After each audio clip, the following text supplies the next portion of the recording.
Hello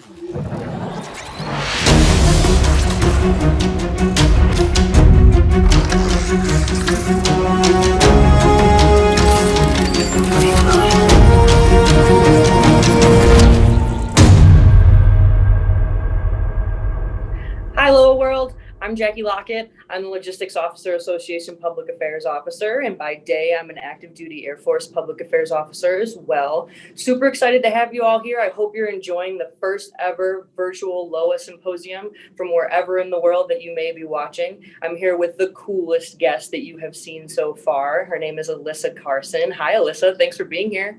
Hi, yeah, thank you so much for having me. So excited to get to talk to you today and get to share with Log Nation just a little bit about what you do and tie it into what we do here every day. So for those of you crazy people out there who have never heard of this amazing young lady, I just wanted to hit you with a quick bio.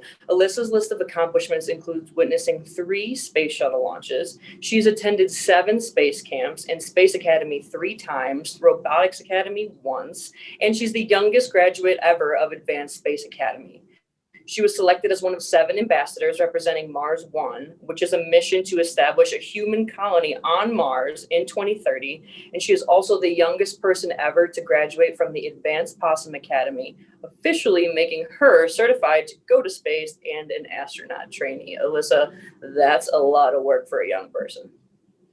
Yeah, it took a good bit of time, but yeah, no, definitely really happy to have had all the experiences I've had. It's been really amazing to continue working towards something that I'm really passionate about and definitely a dream of mine. So I know who you are and I follow you on Instagram. So I know how actually young you are. But for our viewers who are just meeting you for the first time, how old are you? Yeah, I'm 19 years old. That is totally crazy. And you're a student right now?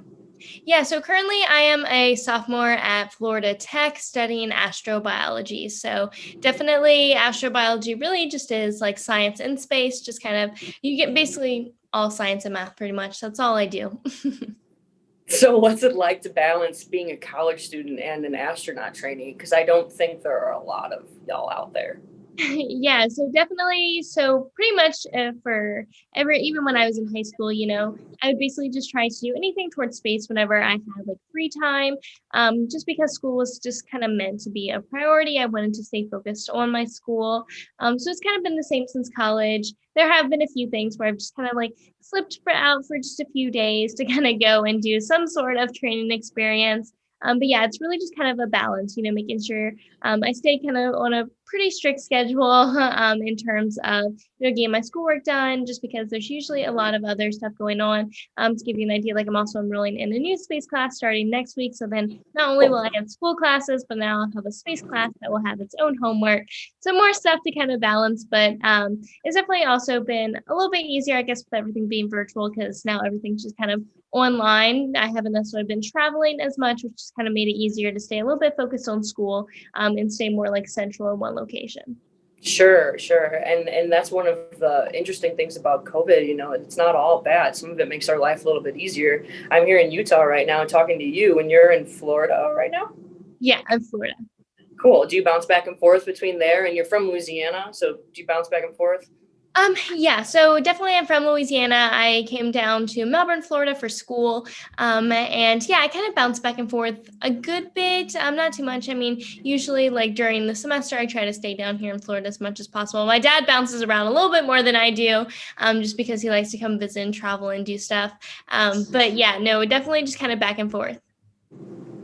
Well, these skills I think that you're learning today, just dealing with COVID and all of that, adversity, bouncing back and forth, learning how to manage your time, those are going to serve you so well in the future. And that's definitely something that Air Force loggies, maintainers, and acquisitions professionals deal with a lot too. I think that's something you guys definitely have in common, is always having to overcome adversity. So I'm just curious, I'm sure you've been training for so many years now. What have you really learned about problem solving?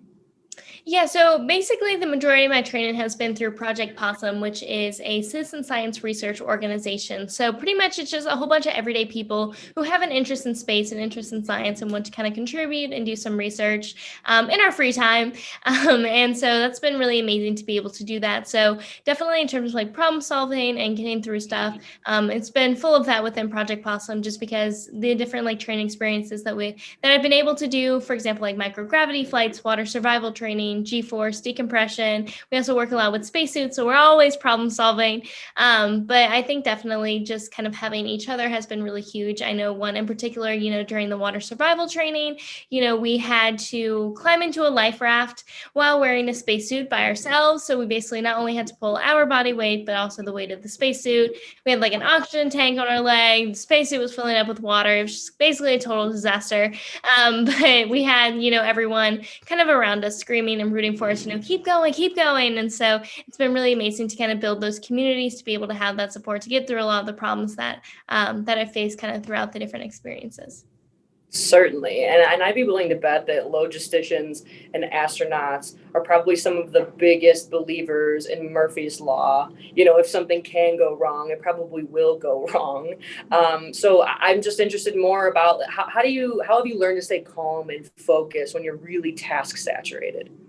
Yeah, you're totally right. I mean, within the space industry, we are always thinking about every single problem that could ever possibly go wrong because we want to train for that. We want to be prepared for that, just in case, something does happen. And that's definitely, what astronauts do. Once they're selected for a mission, they kind of train specifically for that mission and they will run through any and every problem that we can possibly think of.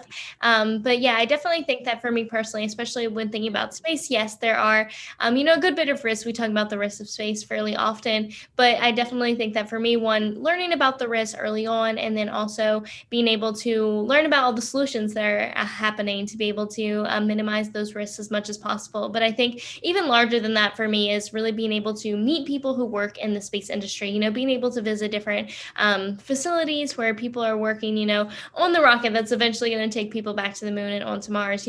Meeting these people, you see how passionate they are, you see how focused they are, and they're checking and double checking every single thing they do, and the missions to Mars is still 10 years away, and they're already focused and thinking about the safety of those potential astronauts in the future, possibly 10 years from now. And so I think that seeing the passion from all of these people who are really putting their soul and all their work into this project has really just made me feel like I'm in good hands. If these are the people that are really putting all of this together, then there's no doubt that I have full trust that they're thinking about everything to make sure everything is working as properly as it can.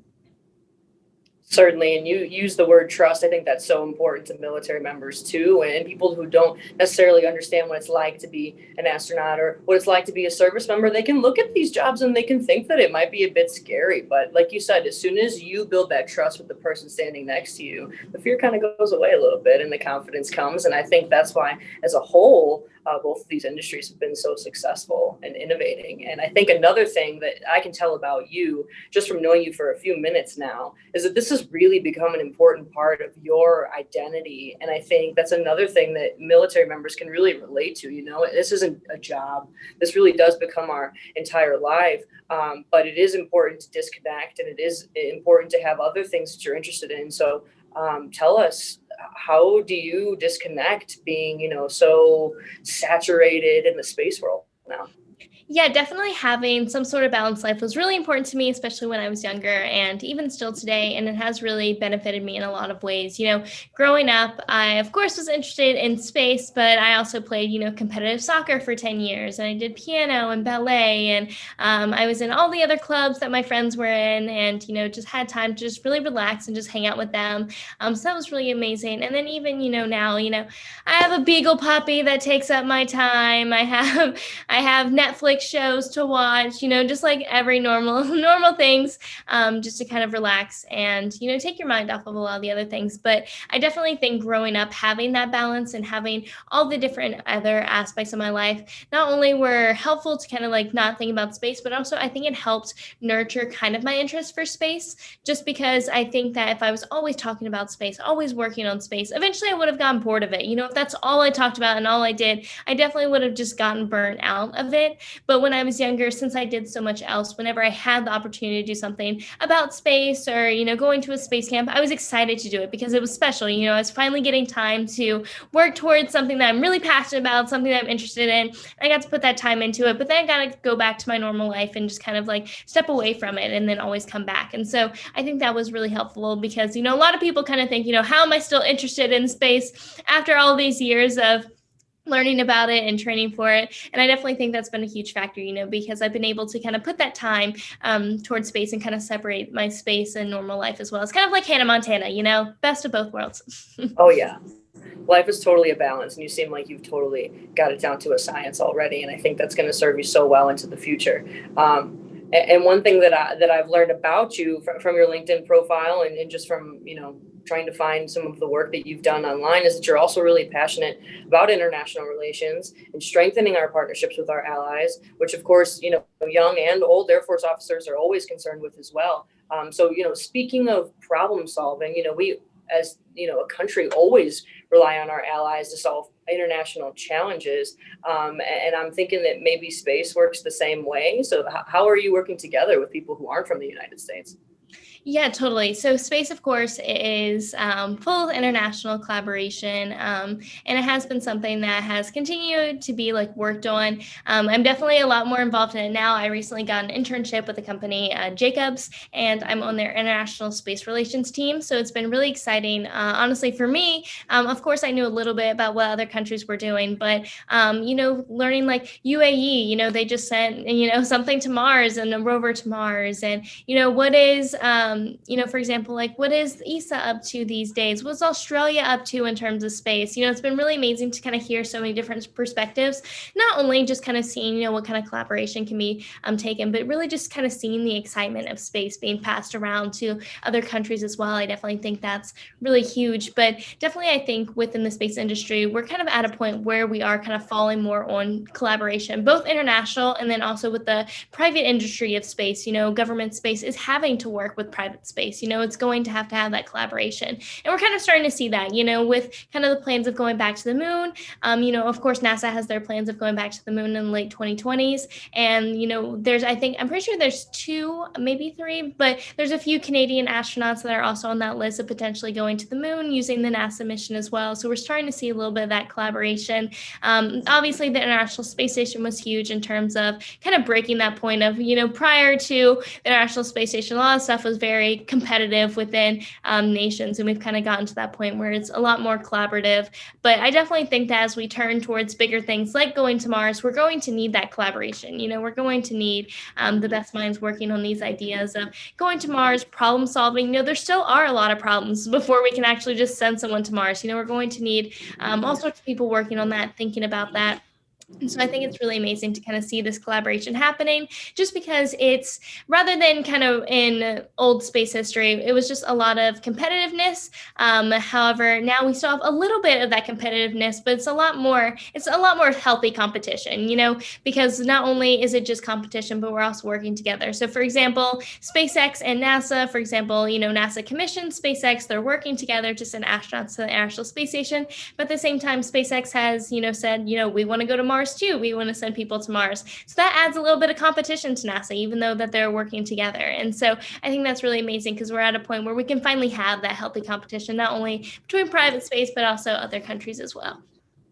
For sure. I love that idea of healthy competition, like you said, so relatable. And I think that, maybe that older term of space race kind of gives people the wrong idea when they start to initially learn about what space is.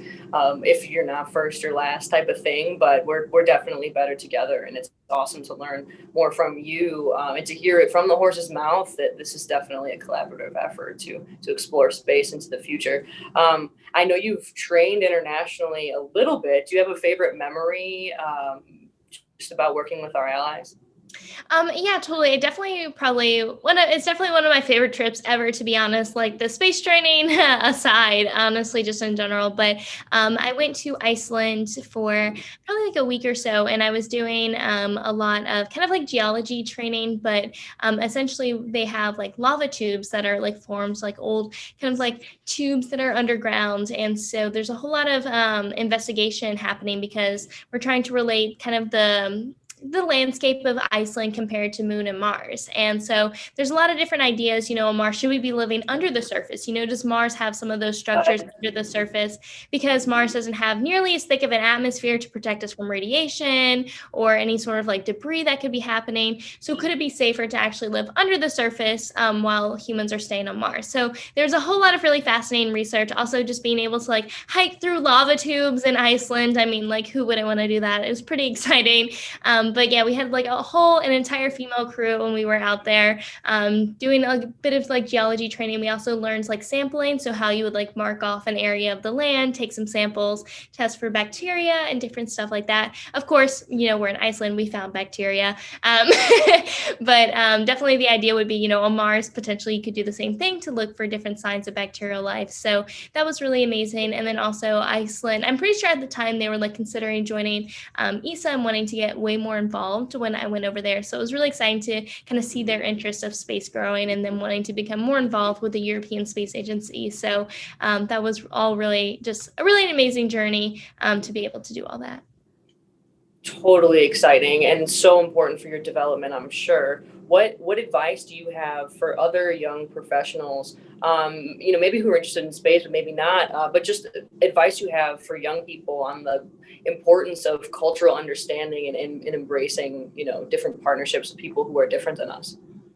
Yeah, totally. I definitely think, especially when we're younger, we definitely don't realize the amount of opportunities that we have in front of us, especially when we're kids, you're not really pushed to figure out what you want to do until you're maybe picking a college major or, until you're kind of a little bit later on as, you're a teenager. Whereas, definitely you can figure out what you want to do way younger than that and really start working on it way younger than that. But I definitely think it's first, figuring out what you want to do and then start figuring out little opportunities to get like a little bit involved, to really see if you want to do it. A good example I like to use, let's say one day you want to do space robotics, even just joining like a local robotics club can really spark, is this really something you want to do? The next step really is telling people about your dreams, being able to tell people that this is what you want to do and speak about your dreams. Going back to that same example, let's say you went to that robotics club, tell someone like, hey, this is awesome, I love robotics, but I think one day I want to do space robotics.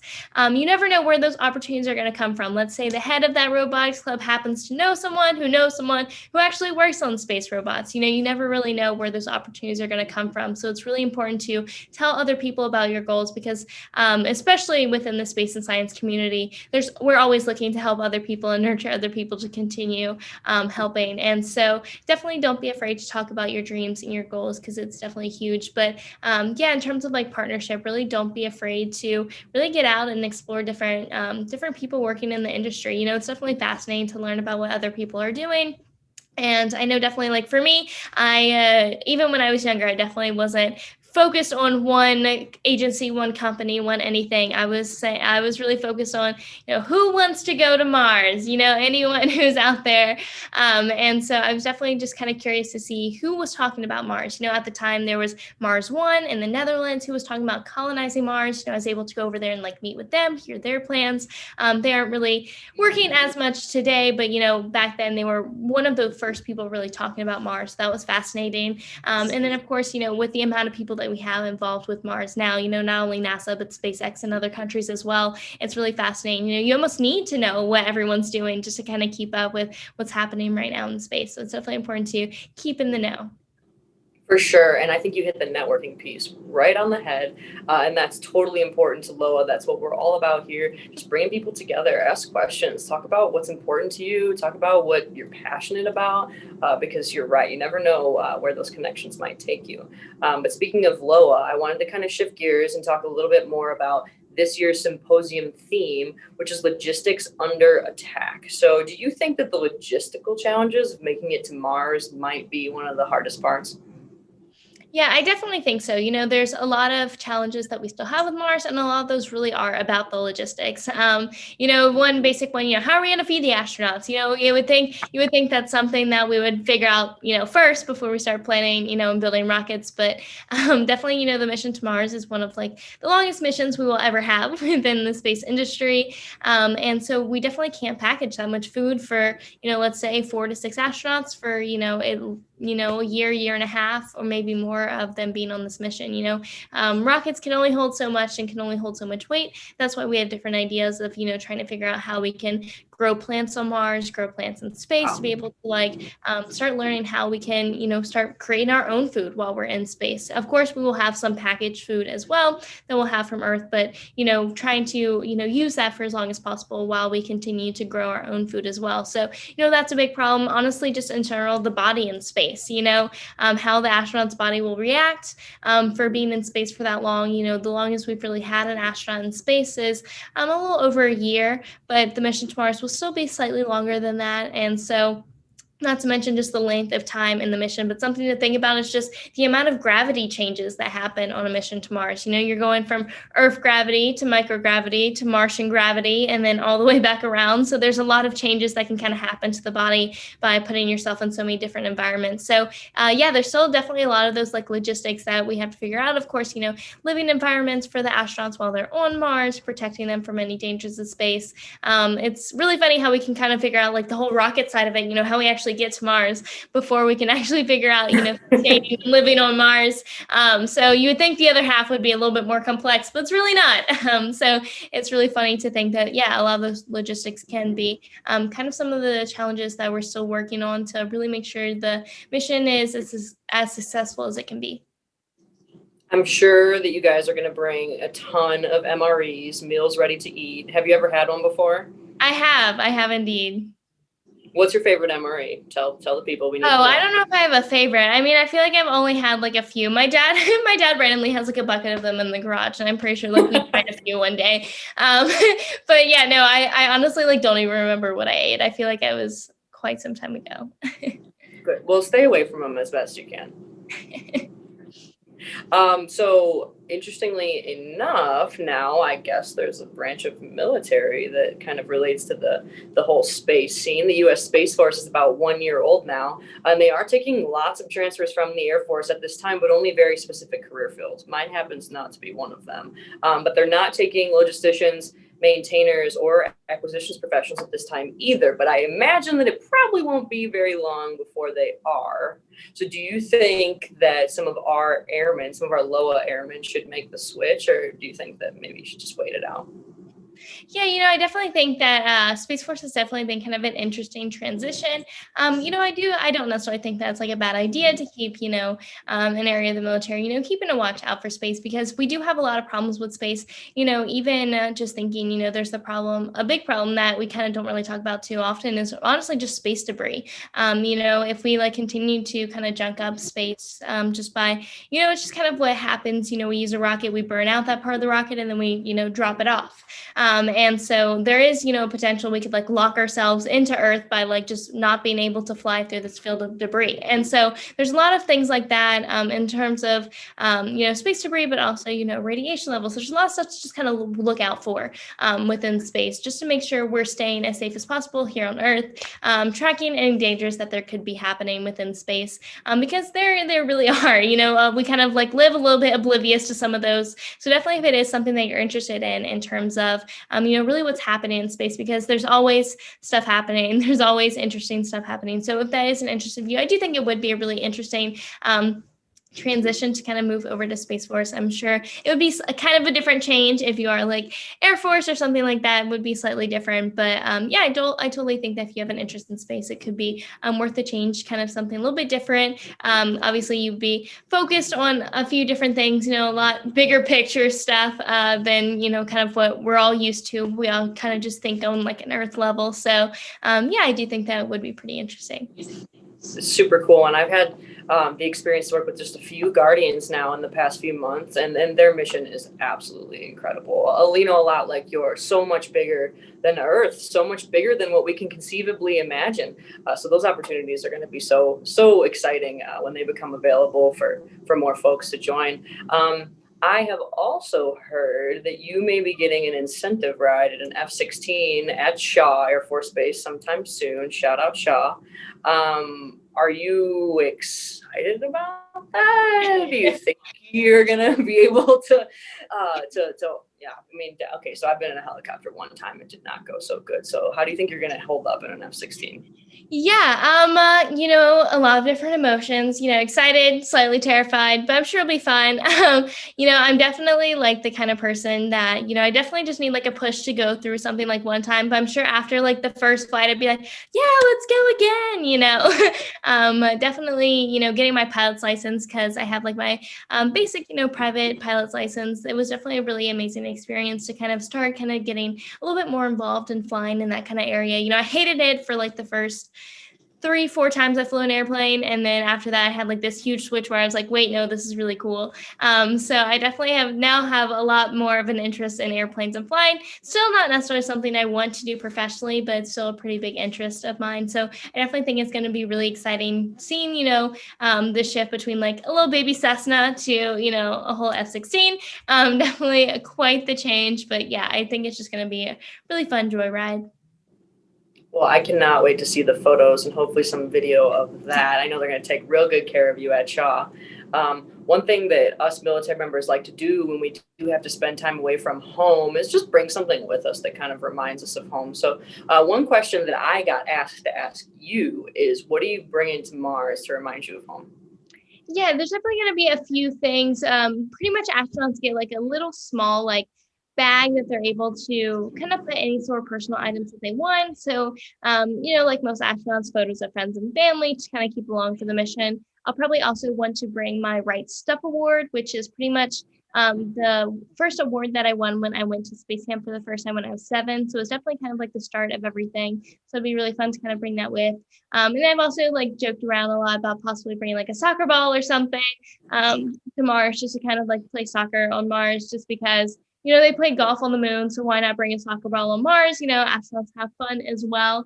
But you kind of made like a really interesting point there. A lot of time when I'm asked about the mission to Mars and being away from friends and family. I personally connected a lot to the military. I think it's very, very similar. I do think that it's a skill that a lot of humans on Earth, are already tackling. Whether it's being away from friends and family for maybe a few months at a time and then coming back. I definitely think that the mission to Mars is the same way. It's using the exact same skills that a lot of military folks are already involved in. And so I think that we just think it's much scarier, much big picture because if we're talking about Mars rather than, a different city or a different country. But yeah, I definitely think that it's something that relates really well to a lot of people. And so I think that's kind of like, for me, that's why space feels very normal to me and why it doesn't feel as scary and as weird is because I connect it. I think there's a lot of connections between space and Earth. I do think that a lot of stuff that astronauts do handle is stuff that happens every day here on Earth. And so if all these other people can do it, then we're definitely capable of doing it up in space as well. That's a really interesting perspective. And I think for those folks who aren't super in the know about space exploration and our ideas about what it would mean to land on Mars for the first time, help educate us. So let's just say we get there, then what are we going to do? Yeah, so kind of like the first missions on Mars, really, we've thrown a lot of big ideas out there about Mars. We've thrown the idea of colonizing Mars, of terraforming Mars, possibly, living on Mars at some point. But really the first missions are going to really see, how realistic are those goals? How long would all that stuff take? Just because, yeah, living on Mars is not going to be an easy task. Is it possible to do all the stuff that we've thought about? So that's really what the first missions are going to be, is really just learning as much as we can about like the basic composition of Mars, studying its atmosphere, studying the soil, just to see what possibilities we have there. And then, I definitely think in the long run, we'll kind of shift more towards like a little bit of that colonization.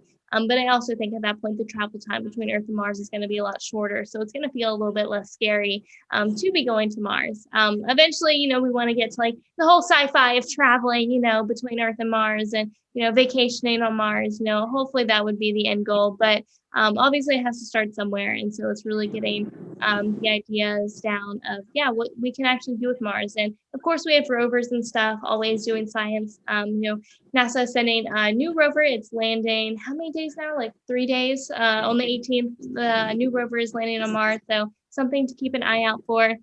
But yeah, definitely with all this stuff happening on Mars in terms of like rovers, that's amazing. But humans can definitely do work a whole lot faster than rovers. And that's just because there's kind of a time delay between Earth and Mars. So for example, with you tell a rover to do something, it just takes a while to do it. Whereas like if the humans on Mars, they're like, oh, that looks interesting. Oh, let's do this. Let's do that.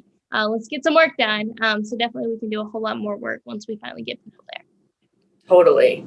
And I mean, there's so much to wrap your head around, especially for just regular folks like me. But what would you say, what can people who are just interested in this, people who are interested in supporting you, what can we do to support these efforts?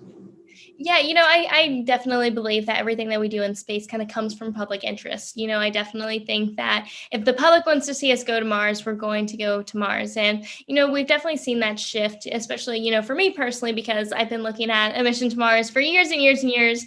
And, when I was first getting interested in space, no one was talking about Mars. We were happily in the shuttle program and we were doing all that, which was totally amazing work, but no one was talking about Mars. And then after the shuttle program ended, I kind of saw where the general public was under the impression that space was closed, there weren't astronauts anymore. We kind of went through that weird gap. And especially since there hasn't been a lot happening within space, just because, obviously for pretty much the past 9 years, we haven't been sending astronauts, off of American soil. And so there definitely has been a little bit of that gap between what's happening in space and what the public kind of knows is happening. So I guess just kind of staying up in the know about what's happening in space can definitely be huge. I do think that space is becoming a lot more popular now. We're seeing more of that interest happening, even just within like commercials and movies and little things like that. We see the interest in space. So all of that is definitely exciting for someone like me to see, just because we see that the public is getting excited about it. So I definitely think that that's going to be what drives us to go to Mars. Oh yeah, you been knew this was cool, but people are just starting to come on board right now, and I think Space Force kind of helps with that also. Just again, like Yeah. spiking that public interest, but with public interest comes public misconception. So, what do you think's one stereotype about space exploration that's just not true that you'd really like to rebut? Yeah, there's a few, but definitely the biggest one that's probably the hardest is that a lot of people definitely think of space as, we pile rockets full of money and then we just launch it and burn it up in the atmosphere. And most of the general public just is kind of wondering, okay, what was that for? Because sometimes you'll see, rockets just kind of explode. And, if you're watching that and you're not really in the know, you're just kind of like, well, that was a waste of time. But yeah, I definitely think that the huge thing that I would want to hit on is really just kind of how much space benefits Earth and how much the space industry really has affected so much here on Earth. There are so many technologies and items that we use every day that was invented either for the space program or by the space program in some way. Although space exploration, of course, we use space exploration to solve a lot of the problems that we have here. And that's just because when we have a crazy idea like wanting to go to Mars, we're pushing ourselves, we're pushing our knowledge, we're pushing our technology. So we invent a lot of new things that we're then able to kind of remarket here on Earth as well. And, the mission to Mars has already kind of shown that, talking about the food problem on Mars that we were talking about, let's say we figure out a way to use Martian soil to grow plants, on the surface of Mars. Once we kind of figure that out, we can definitely take that technology and then maybe apply it to areas here on Earth that maybe be struggling in terms of agriculture. Maybe the land just isn't producing, good produce or anything like that. If we can grow food on Mars, we can definitely grow food everywhere here on Earth now. If we can figure that out, it can definitely help here as well. And then in terms of, let's say we start figuring out how to add more oxygen to the atmosphere on Mars. Maybe we use that to help clean a lot of our atmosphere here. There's a lot of parallels between what we do in space and what happens here on Earth. Not only just the workforce it builds, but also all of the amazing inventions and benefits that we gain from space. So everything that we do in space, there's a reason for it. It offers a lot of benefits. So if you are just kind of seeing a rocket explode, it was probably meant to do that. Sometimes not, sometimes there's a few errors, but for the most part, what we do is like meant for a reason, and it does offer a lot of benefits back to Earth as well. So really remember, even when you use your cell phone, a lot of those technologies came from the space industry. So just kind of think about that once you start using a lot of everyday items. For sure. So many incredible applications of, technology that was designed for space being used here on Earth. And me personally, if there is research that you guys are doing that could help hungry people here on our planet that is absolutely worth every single penny. But I do have one more specific question for you. So, okay, so you're going to Mars, and after talking to you, I buy it. You're gonna make it. And I don't know how sound works in space, let alone on Mars. But I imagine that you're going to have a walkout song when you take your first steps. Have you ever thought about that before? No, What's that I song haven't. that you got to pick a song? That's true. That's a really good point because like even, a lot of people ask me like, have I thought of like first words or anything like that? No. I've never really thought too much into it. Like I said, I'm definitely a math and science person. So like coming up with like a statement that's gonna like live through time and be really amazing, like probably not my area of expertise. So honestly for a walkout song as well, oh my gosh, I have no idea. Anytime I think of something like dramatic like that, my mind just kind of jumps to Top Gun. But like, I'm sure that's probably not what we should be doing. But yeah, honestly, I don't know. I do think that like honestly, I don't even know if I would say anything. I think that I would probably just want to like oh my God, look at this and run around and just kind of like explore a little bit and just kind of take in the moment. But yeah, hopefully we get those logistics figured out, more logistics that we have to think about, we have to get the walkout song next. All of y'all need a walkout song. I was thinking maybe like AC/DC felt natural. And then I was driving yesterday and heard that song Fancy by Iggy Azalea. And I was like, oh, that's Alyssa Carson. That would be so funny. That would be amazing. Oh my gosh. Well, I have had so much fun with you today. It's been so cool to get to know you a little bit. And I really hope people like to watch this session, our first virtual LOA, whether they're having a good night, a good afternoon, or a good morning. I think they're really going to enjoy this. But on behalf of the Logistics Officer Association, we would like to present you with the Honorary Aircraft Maintenance Officer Badge and the Honorary Logistics Readiness Officer Badge. And we also will be presenting you with a lifetime LOA membership because Mars is going to need loggies and maintainers, and we would be honored to have a trailblazer like you in our ranks. So I stole this one from my husband last night, but yours are in the mail. Awesome. That's These so are amazing. what's coming. Thank you. Totally jealous of you. Yeah, and like I said, just absolutely honored to just have you part of Team LOA for forever, and we can't wait to watch what you do in the future. I know there are going to be a ton of people interested in following your story now, so tell us, where can we follow along with your life and with your journey? Yeah, so all of my stuff is under NASA Blueberry. So almost any social media you can think about, Instagram, Facebook, Twitter, LinkedIn, anything like that, all under NASA Blueberry, and also the website as well, nasablueberry.com. Well, thank you so much for